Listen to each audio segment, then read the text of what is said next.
Assalamu alaikum wa rahmatullahi wa barakatuh. Welcome everybody. My name is Muhammad Mustafa Mahmoud. For short, they call me Dr. 3M. I am the Executive Director for Academic Affairs for the Global Performance Management Academy. Since the last maybe 2 years, 1 year and a half, we started this tradition of introducing inviting guest speakers from different disciplines related to the main theme of the Global Performance Management Academy. For the last 4 months, we almost have every week, we have a webinar. This is the first webinar that we organize at this time of the day, which is 1 o'clock, to suit more the speaker and the other audience in other parts of the world. Usually our webinars are in Tuesday evenings, but it's very nice to have change in the timing so it can suit different people from different countries. Today's webinar is very relevant to the domains of Global Performance Management Academy. As many of you might know, the Global Performance Management Academy offer a curriculum of 10 courses that represent best practices in strategy development and the deployment. And these are the 10 different courses that we offer. And the participants, we have 14,000 students now, active students, studying these courses from 72 countries. 14,000 students from 72 countries studying, not all the courses, but few of these courses. Those who finish course number 1 and 2, they attain the first degree, which is a certified strategic planning and KPI practitioner. If those who complete the strategy relevant topics, they get the performance management, the strategic planning professional. The other 6, combination of 6, qualify participants to complete the certified performance management professional. Of course, we have now maybe over 100 people who successfully completed all 10 courses, passed all 10 exams, and completed graduation projects where they applied all the techniques that they have learned about strategy development in the first 3 stages and the strategy execution in the remaining 7 stages in a real life projects. These people get the highest degree, which the certified strategic planning and performance management expert. Our guest speakers usually enrich our content and they provide us content which is relevant to the topic. The traditional strategic planning methodology might apply in a stable, controllable environment, predictable environment. But in the VUCA world that we live today, this might not apply. That's why we are very glad to invite today one of the best speakers in the topic of how to develop and execute strategy in a disruptive world, to shed some light on how can we develop strategy in such circumstances. We are so happy to have Professor Sattar Bhawani accept our invitation. This is very kind of him. I will just, the CV of Dr. Bhawani is a very extensive one. We found it very difficult to pick and choose what we should present in this brief introduction. He's an entrepreneur, keynote speaker, and C-suite master, executive coach and advisor to boards and CEOs and C-suite leaders globally. He's a seasoned C-level global business leader with over 30 years of international business management experience across multiple industries. His gray hair testify, big testimonial of this 30 years of experience. I don't have much gray hair as him.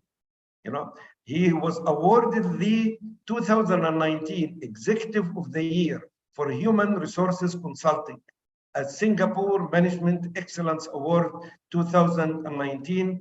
Very impressive, mashallah. Is an adjunct faculty and a professor with international institutions such as the Harvard Business School Publishing, Professor of Practice of Disruptive Leadership, IPE Business School in Paris, Professor at School of Management, SOM, Asia E University, AEU in Kuala Lumpur.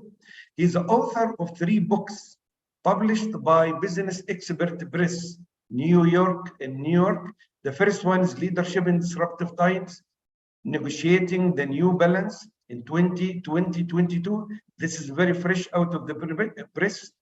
Leadership in Disruptive Times in 2020, transforming the next generation leaders, developing future leaders for disruptive digital-driven era of the Industry 4.0 in 2019. MashaAllah, he has been steady in publishing books almost every year for the last 3 years.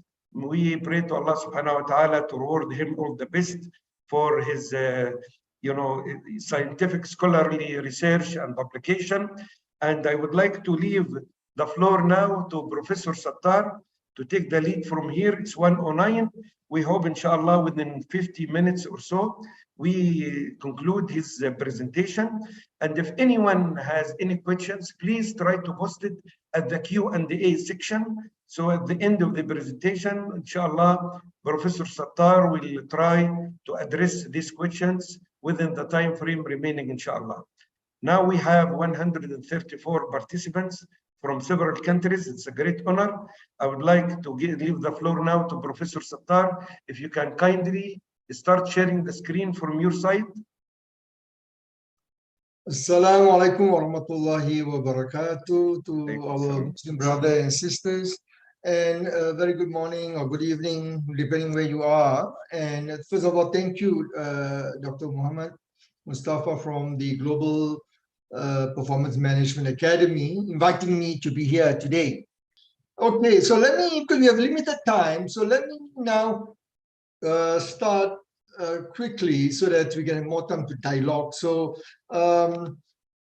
the topic, if you look at the topic, leading and executing strategy in the disruptive digital-driven world, the word digital revolution has been around since 2000, about 20 years ago, when we talk about the dot-com bust. So those of you may remember 1 year before September 11, the recession for the decade, the year 2000 was the dot-com bust. And a lot of interest, because I was in California, I was in San Jose. At that time, I was with Golden Gate University. So we look at a lot of companies were trying, a lot of entrepreneurial setup, a lot of large global MNC like Procter & Gamble, Boeing, GE, they're all trying to learn from entrepreneurs.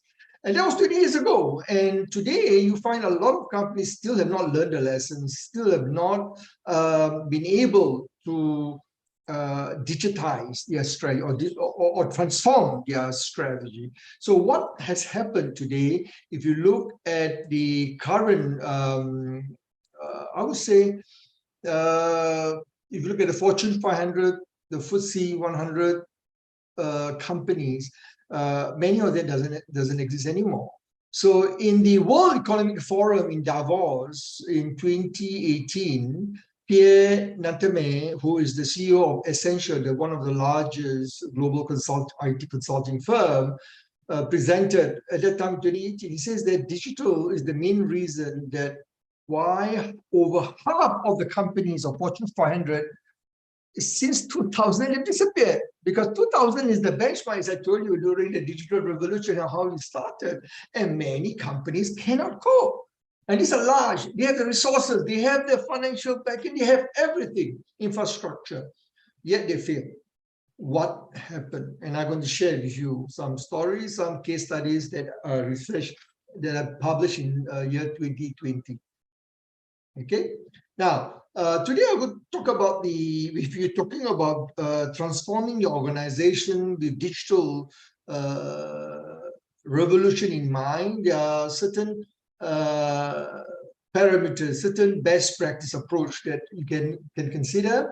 And I will share very quickly. Then I will talk about what is the difference: digitalization, digital transformation. Many people use the word interchangeably. They are not. They are very different. And where should you start? Then I'll talk about the key success factor. If you want to lead and implement or execute digital strategy, there are some key success factors. You have to get it right. And from research over thousands of companies from different institutions, research, I've compiled the research into the book that was published in 2020. And I'll talk about the digital-driven culture. So if you want to implement digital strategy. What is the culture? And culture is very important to ensure that people are adopting and get the right framework to be able to execute a strategy. And then I will talk about the what we call the case study of some of the best in class company, including Microsoft, Starbucks, DBS Bank, the best global digital bank out of Singapore. And the other companies like Uber, Grab, we have Netflix in my book. So there are too many examples, but because of limited time, so we will focus on some of the known leading companies. And then at the end, we have a dialogue, Q&A, I will answer those questions, okay? Now, very quickly, the slides, we can give it to you later, but I will give you the references. You can go and have a look. But when we talk about strategic organization transformation and you decide to embark on digital transformation, so very simple 3-step, 4-phase, but 3-step. First, you need to look at your mission. You have the vision for the digital vision. Does it exist? How about your value statement? You need to re-examine. Then you draft your corporate strategy for digital transformation over a 3 to 5 years horizon, but review it every month. So you can plan a 3 to 5 years, but you need to be able, those are the conventional, strategy planning. But today, you have to review it every month. And some companies even do it every day because the competitors that are coming up every day is phenomenal because of the impact of digital revolution. And of course, then you need to put this structure in place to support the strategy. So the 4 phases that I would advise you if you want to decide to go ahead and do a digital transformation. So make sure very clearly define who do what, because many companies have failed because there's a lot of infighting political power between the CIO, CMO, Chief Marketing Officer, Chief Information Officer, Chief Data Officer, and there's no clarity of who drives this and what are the competencies you need. So HR, human capital need to play a part. And second phase, you need to assess, are your leaders ready? A lot of them do not have any idea how to execute, so they depend on consultant. You cannot leave to consultant. Yes, you can get support, you can get advice, but you need to develop certain competency to drive the strategy successfully. And third is to look at intervention. How can you support your digital project team? How do you coach them? How do you guide them? How do you support them through lifelong learning to ensure that they have the right competency and skills, behavior to sustain the implementation? And lastly, you need to relook your KPI. The digital KPI is different from the traditional KPI.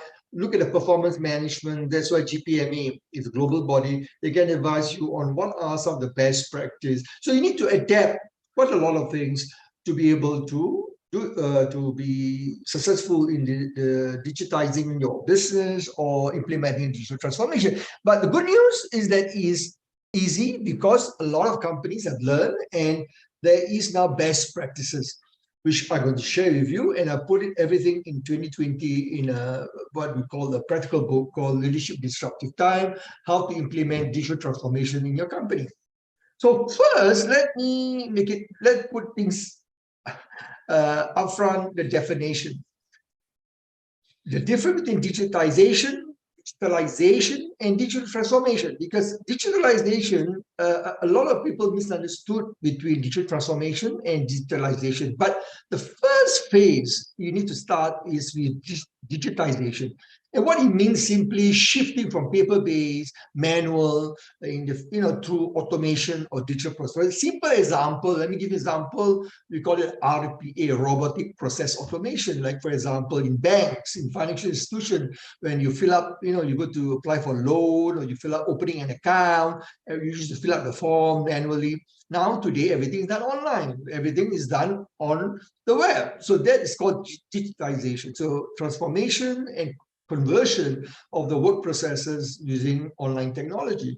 Then you have digitalization, which got to do with culture. Are people ready? Can you transform? Can you get people together, work towards achieving that goal of digital transformation? The culture is very important. How we define culture? The way things are done around here. And many people just simply follow and what the boss is or what the senior management says, but they do not believe in it. So you need to create a culture where people believe in what you're doing. They understand the rationale why you are doing it and what does it mean for them. And lastly, the outcome of digitalization and digitalization would be what we call an agile organization, which the whole process, all three, is called digital transformation. Or sometimes I call it DT, digital, or DX, digital transformation. It can be either DT or DX. In my book, I use both to indicate the whole process of how do you create the digital vision, the digital architecture, understand the customer centricity part, looking at internal, external customer, the people before process and technology, and executing it. So today it's quite simple in the sense that process, but the challenge is getting the leaders understand the process and how to do it. So it's a behavior. So to do that, in my book, I publish what we call the key success factor. Number one, you must get your digital vision and transformation, like the first slide I told you just now, right. You must be clear, why are you doing this? And many of the successful companies looking at number two, there is the customer. So customer, if you look at Microsoft, or if you look at an excellent example would be Walmart. Yeah, sorry, Walmart, yes, but I would say Amazon. Amazon is the best example where everything is customer centricity. Starbucks, Microsoft, Apple, for example. And most of technology company does it. And of course, banking. If you look at DBS Bank, Citibank, if you look at airlines, Singapore Airlines, Qatar Airlines, or if you look at hotel, Marriott Hotel, or the what we call the Hyatt, for example. So there are different industry. They focus on customer centricity, but that is very important because at the end of the day, your role as a leader is to make things easier for the customer. Of course, then the digital-driven culture, as I mentioned, you need to communicate this to everyone so people understand. And using AI, using artificial intelligence and big data to drive problem solving. So what is important today is that you must rely on technology to make it easier for people to, your team to assess problem, to be able to assess the information, to evaluate the problem, assess the information, and to solve the problem. And this is all done today using artificial intelligence, using machine learning, and IoT, iOS, Internet of Things, Internet of System, blockchain technology. All these are geared towards what we call the disruptive technology to help you to make decisions. And lastly, last but to me is number one. I'll explain later why. You make sure you have the right talent, the leader. Not only the leader, the people, the project team people. So you call it, I call it PPT. Later I will explain people over process and technology. So you need to get that right. If you cannot get that right, that would be a challenge in terms of what we call the implementing, your digital strategy over a period of time. Now, so if you're assuming that you have all this in place, the next thing you need to ask yourself is, okay, fine, culture is important. So what do I mean by culture? As I said, culture is how are things done around here. And you see in the middle, the PPT, people over process and technology. Many companies who fail, and if you look at earlier, Pierre from Essential talk about a lot of companies who fail because they focus on the technology. But remember, technology is only the enabler. Technology only helps you to be able to streamline the process, to be able to deliver the value to your customer. But at the end of the day, it's the people that matter. It's the people who drive the strategy. It's the people who execute the strategy. It's the people who's going to implement. So you need to focus on the right people, the leader and the team members or project team members. Once you get that right, the process can be adapted. And then, of course, the technology based on the cloud, Microsoft Azure, as well, the cloud technology, or you can use the whatever available commercial. So today you can buy and rent so-called technology. So you don't have to invest in huge infrastructure because the technology changes so rapidly. Okay, so start with customer centricity and look at disruptive innovation. How do you implement new way? And innovation doesn't mean invention. Innovation basically means finding a new way of using your existing product, or you adapt your existing product to improve the application or to help your customers to do things better. So innovation has different levels. So I will not spend time to talk about it. In the book, I explained the disruptive innovation. Clayton Christensen explained what from Harvard Business School talk about the disruptive innovation, how Uber disrupt the taxi industry, how Netflix disrupt the entertainment movies. Yeah? So they, in the book, I explain all the examples because these are disruptive innovation. And the rest I already mentioned.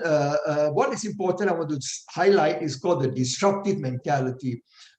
It's important. A lot of leaders fail. Even during COVID, you find that one of the most common answers I hear is, it's unprecedented. We never come across this before. Unprecedented. Oh, we don't know what to do. We are panicking. Oh, do we close office? Do we shift operation? The China, the Wuhan, when they close the city, 16 million people, Hubei province has been locked down on the 26th of January 2020. What it means, the world supply chain, because in Wuhan, that's where the global manufacturing industry, people are panicked. They don't know what to do. They never think to make contingency plans. So the disruptive mentality to be able to challenge your mental model is very important. And of course, agility, flexibility, maneuverability to be able to adapt to change well. So now come to today's topic. Leading and existing digital strategy require a different set of, as I said, the competency skills. So you need to hire, when you start hiring leader, you need to assess this. Look at these 6 competencies. The first one I just described, disruptive mentality. They must be innovative driven. They must be able to think through. They must have what I call the cognitive readiness. What is cognitive readiness? Is the ability to think strategically, critically, and with empathy, with your emotional social intelligence. So it's not easy because you're combining several set of behaviors to be able to disrupt your way of thinking. Then second, you need to be able to have what we call the visionary entrepreneurial skills, and you'll be able to, you must be able to anticipate the customer demand even before the customer knows it.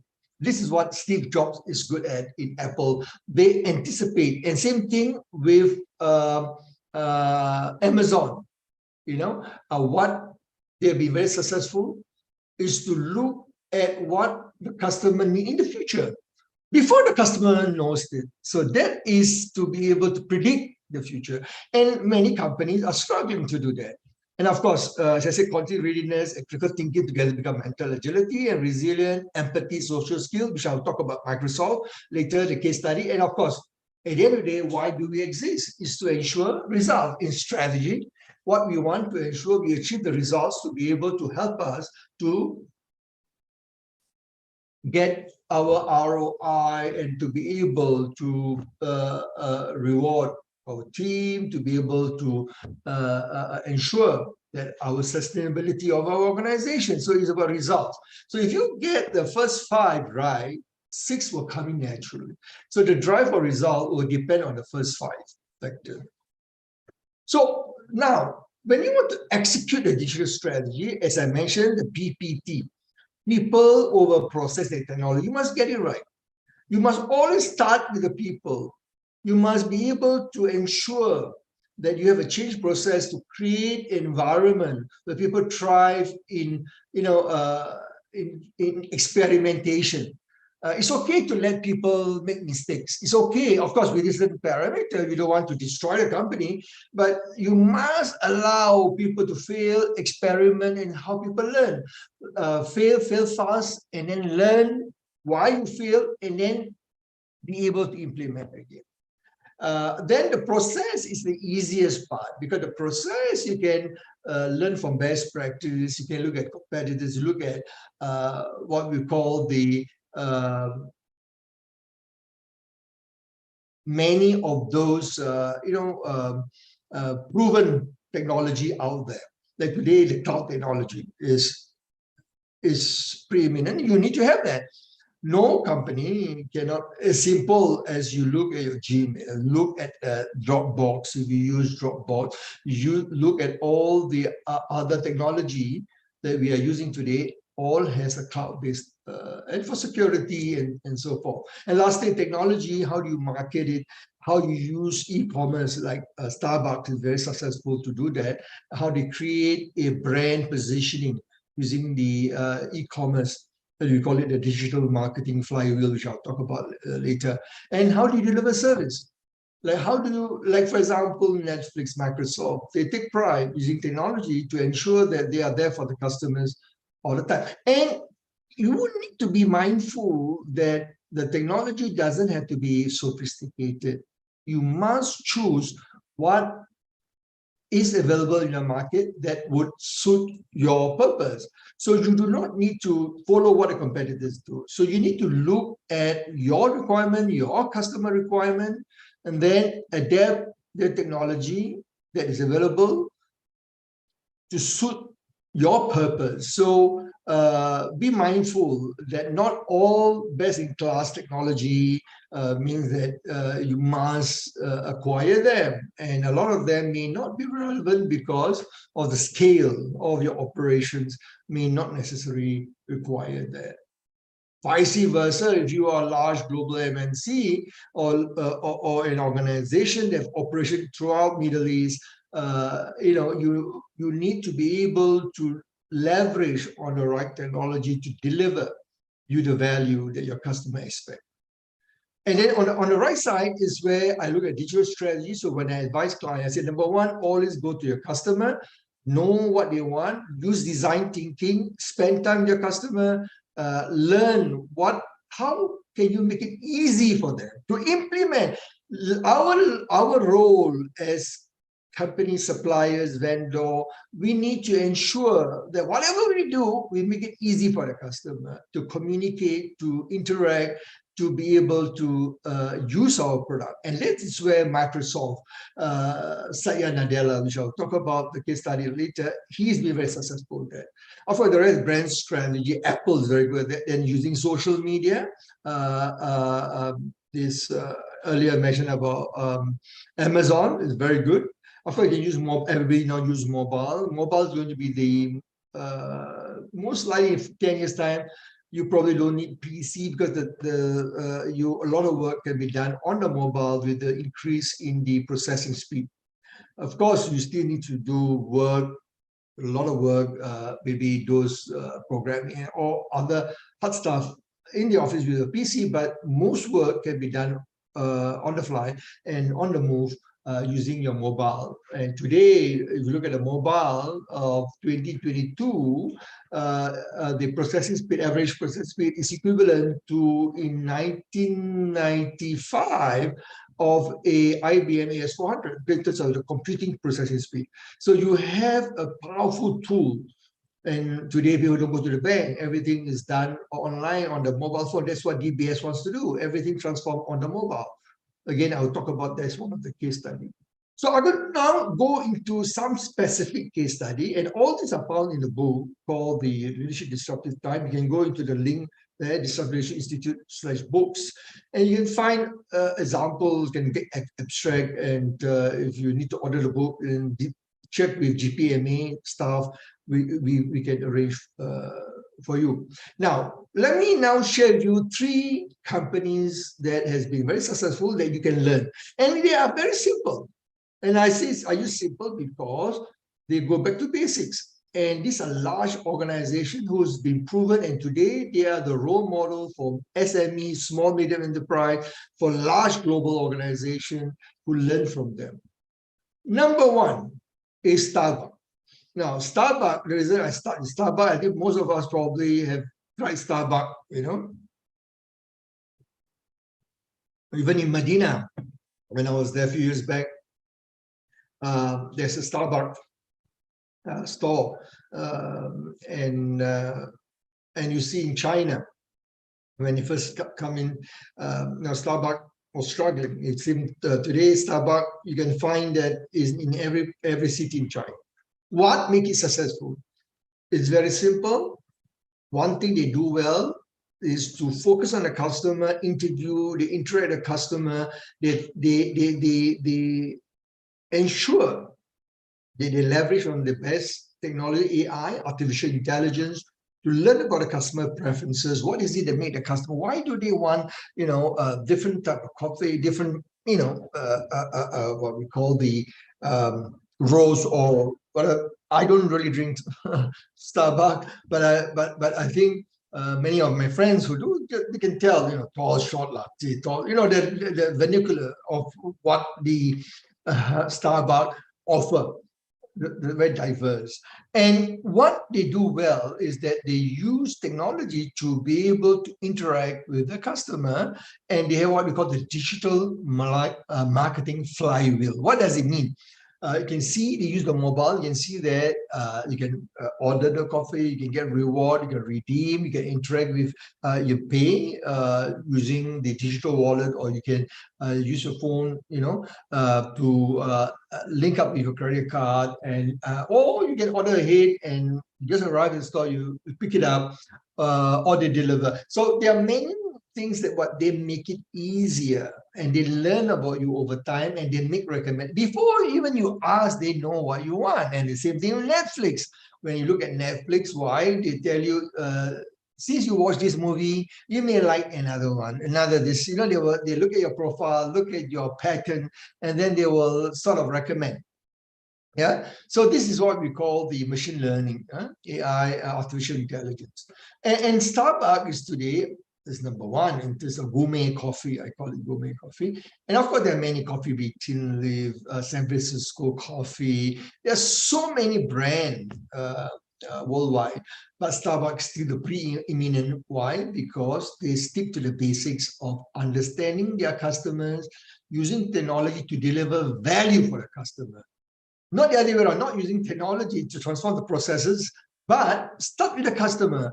What is it they want? They want simplicity. They want to redeem it, make it easy. They want to be able to order fast. They don't want to queue up. Like when I was in New York, at one stage, I could see a very long queue, on Fifth Avenue, or, any part of New York. You can see when there's, or in the US for that matter, any part of the US, even San Francisco or LA. The problem is you have to queue and you wait. So they understand, and they transform that, make it easy for the customer.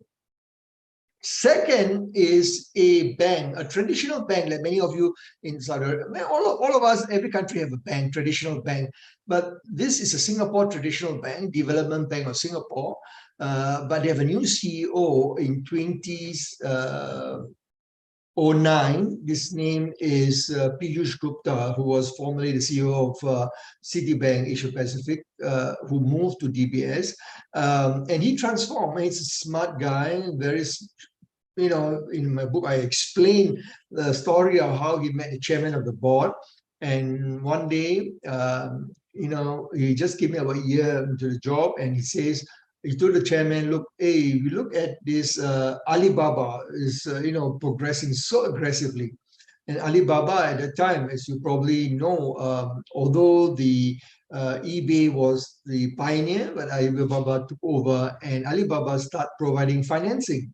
They allow the customers to, provide financial transactions and so forth. And this is a guy who has a foresight, anticipate, look, if Alibaba can go into our business in future, we may become redundant.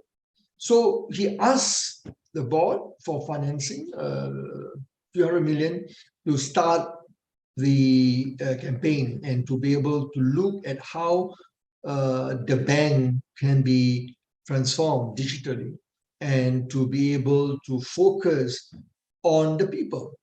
And now it's known as Digital Bank, Digital Bank of Singapore. So what they want to do is to make the customers to spend less time in the branch, make it simple for them. Everything's done on a handphone, on the mobile. And he re-engineered the whole bank by behaving like a tech firm. but focusing like a consumer. In other words, still focus on the customer centricity, but use the best technology. Look at all the big names. Look at Google, look at Amazon, look at Cisco, you name it. And what is it that they do well, and what technology they use, we want to use to make it simple for our customer. So his tagline is, what makes a 26,000 startup? So can you imagine 26,000 employees? Today is maybe 30,000. They are huge. They've grown. This number was in 2020 when I did the research. The book was published in July 2020. But today, I think they are, despite the recession, despite the COVID-19, they have grown because of the digital banking value proposition that they have been successfully able to articulate. Okay, and they become, what is the number one? Customer obsessed. At the bottom, you can see that customer obsessed and data driven. So they study research about customer, they look at pattern, when the customer wants to transact, at what time, what's the amount, what is it that the customer really wants? Is it they don't want to pay for fees, they want to have simple market, they don't want to pay to come to the branch, to wait or whatever. So they use the data to be able to transform the services. And of course, they take risks. I mean, as I said, you need the experimentation. But you cannot start a digital transformation if you don't allow people to fail. You must allow them to try out different things. And of course, sometimes it works, sometimes it don't. But the important thing is you need to allow people to experiment. And then, of course, agility, agile, you need to maneuver. You're trying to talk about change. So you need to be able to change the mindset, the change way of doing. So you need to have agility. And this is a competency that many people struggle because some of them find it difficult and they give it up. So as a leader, your role is to encourage, empower, provide, coach, cajole, inspire your team member to be able to go through the digital transformation journey. And lastly, very important, be a learning organization. What do I mean by learning organization? You, the CEO, and your senior management team must lead the way. Set the pace in terms of sharing information. Learn. If you make a mistake, it's okay. Encourage them to relearn and unlearn. So learn, unlearn, and relearn. So the process is what we call ongoing. Learn new things, then unlearn as new technology come up, and then relearn again. So the whole organization is a learning company. We call it learning organization. As Peter Senge in his book called The Learning Organization, System Thinking, that you need to ensure the people are given the support. And one of the problems that we have today is that leaders are not demonstrating it and not showing the right way. So you need to lead the way like Piyush Gupta did in TPS. Lastly, the third case is my favorite, my role model. I think Satya Nadella. I've been trying to interview him and, to meet up with him. And my next trip, if I, is in Redmond, Washington. I would love to interview him. He published a book. It's one of the best books I've read called Hit Refresh, where he talked about his life story, what transformed. He's the third CEO of Microsoft after Bill Gates and Steve Ballmer. And he's the best CEO. When he came in, Microsoft was not in a good shape. It's lost its market share, has not been able, you look at the market capitalization, is no longer the best company.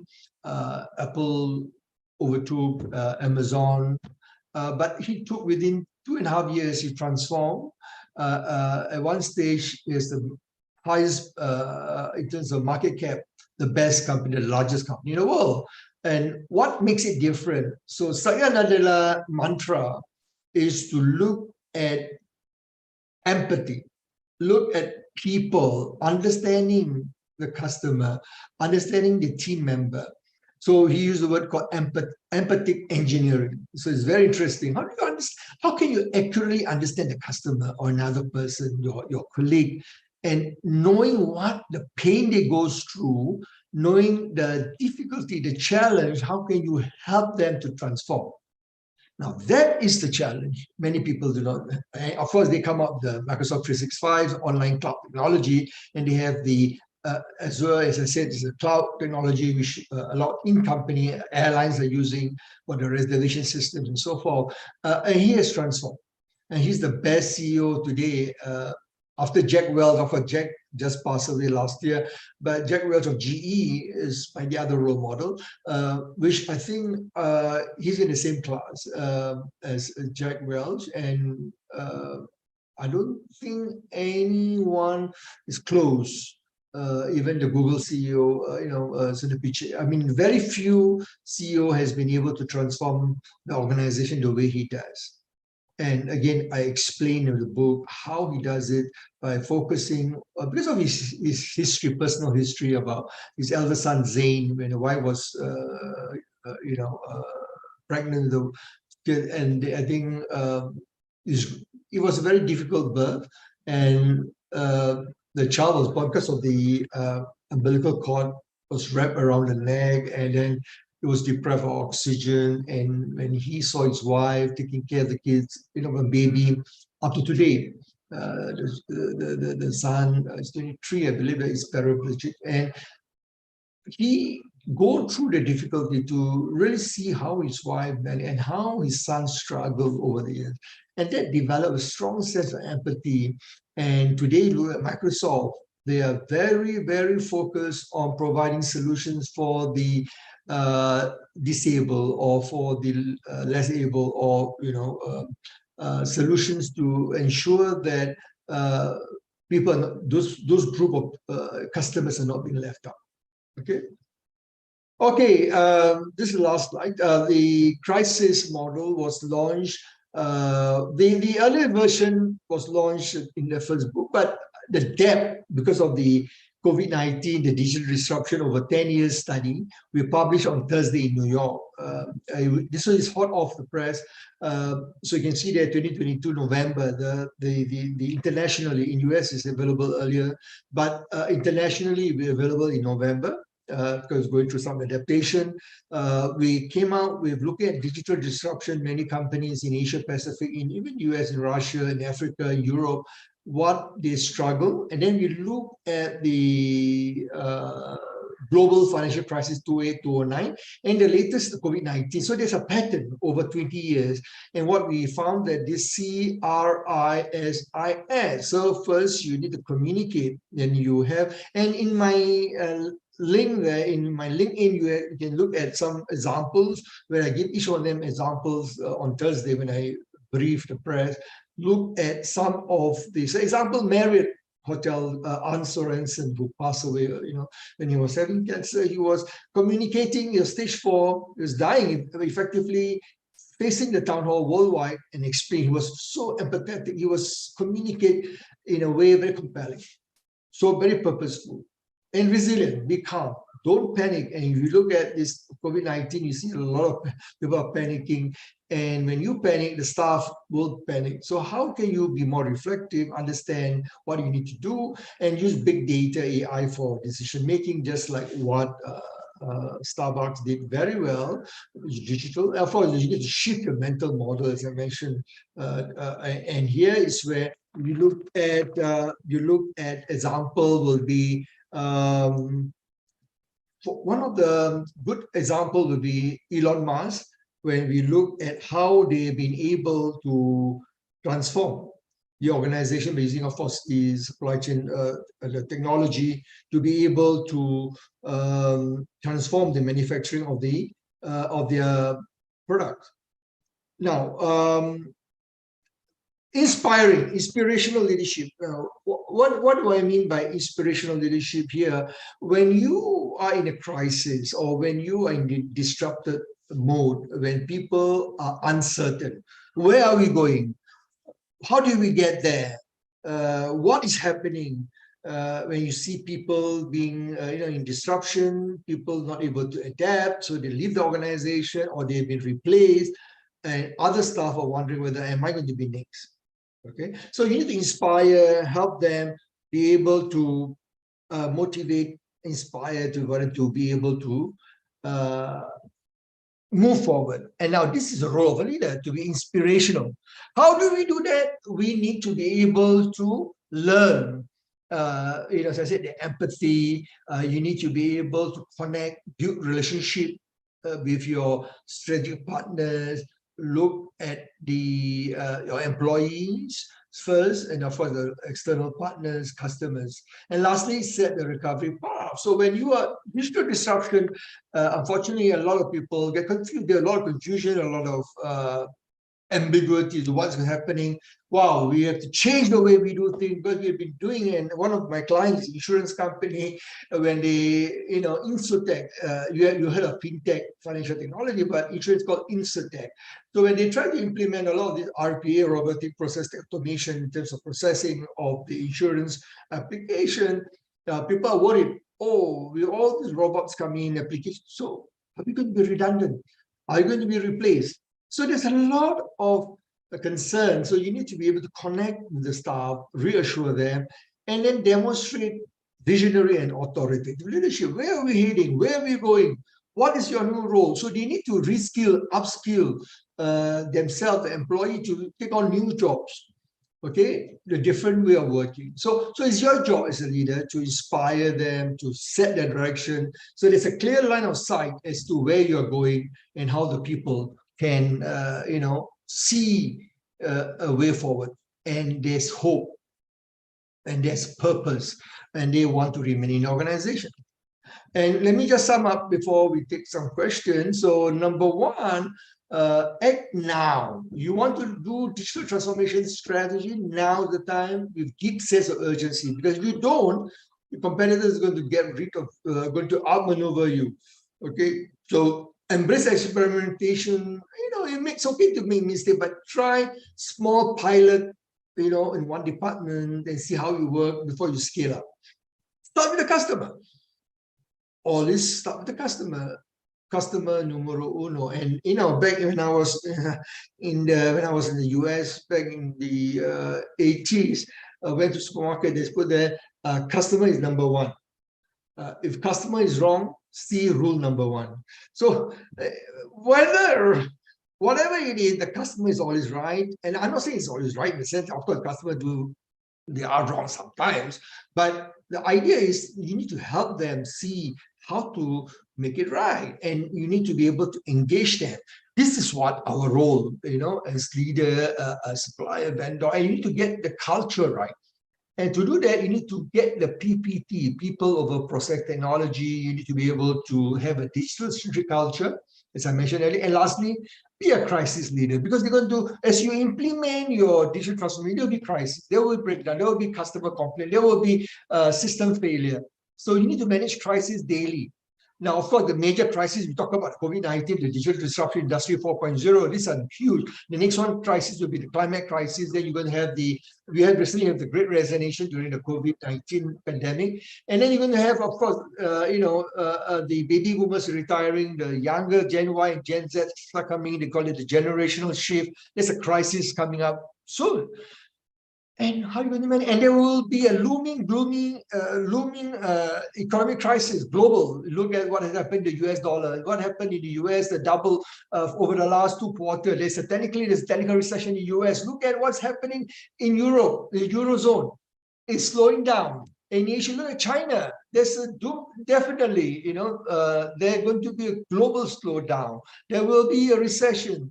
Is your company ready? Because you need to be agile and nimble, is to be able to use technology to transform and improve productivity, increase profitability.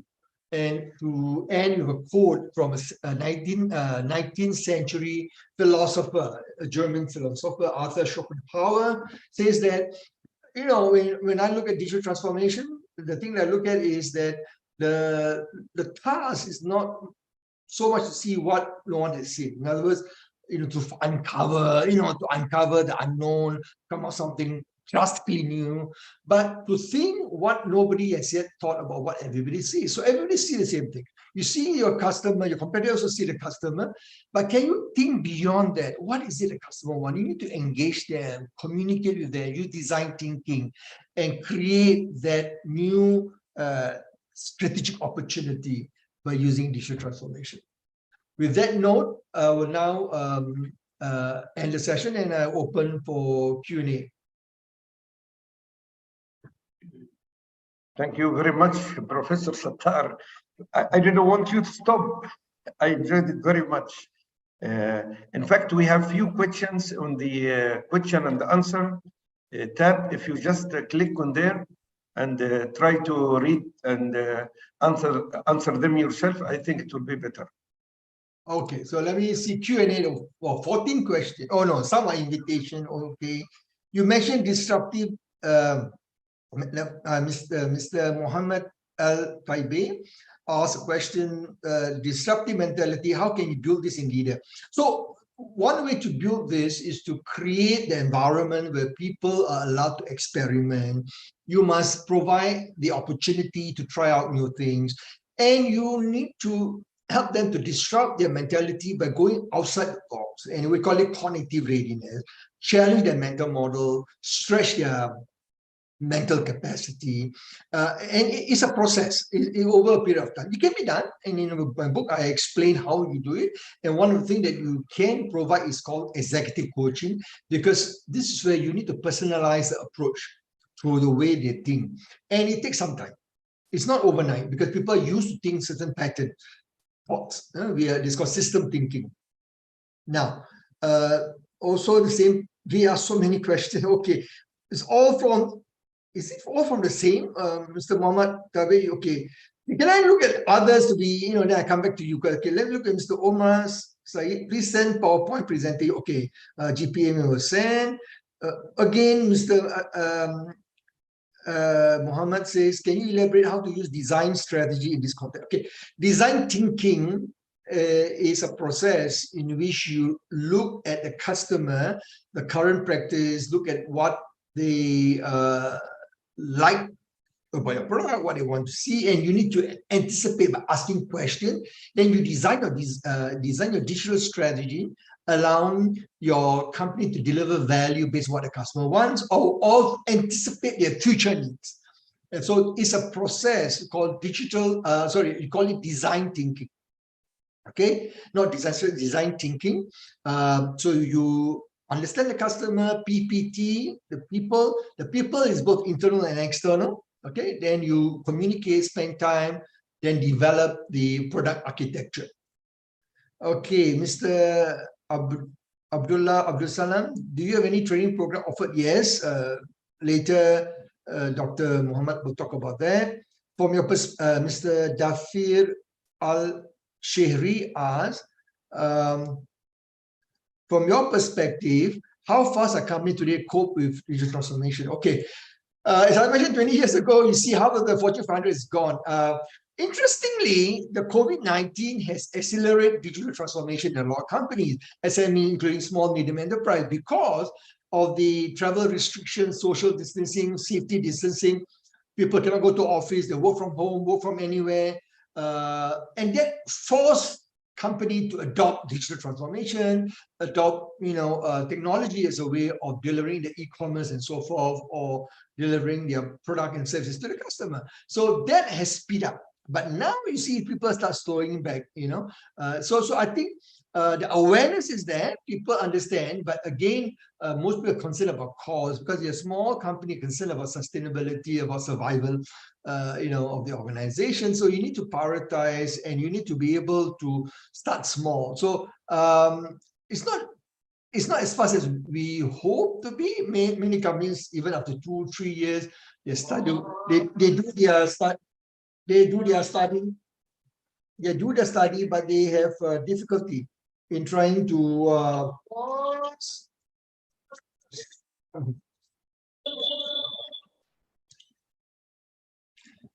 sorry about that. Many companies struggle because they do not get it right. They do not understand that you can start small and then you build up. Okay, Mr. Haya Al-Utaibi, thank you for your insight and the following. Since many work in government sector, it's not easy to implement the culture awareness. Do you think this act of forcing employer linking evaluation? Okay, now I work with the government in Singapore, Malaysia, India, Indonesia. So yes, I agree. The government, a good example is Singapore and Vietnam, but they're very good. The government has developed the infrastructure. And Korea. Korea is another good example. Besides, of course, the US, Germany, France, UK.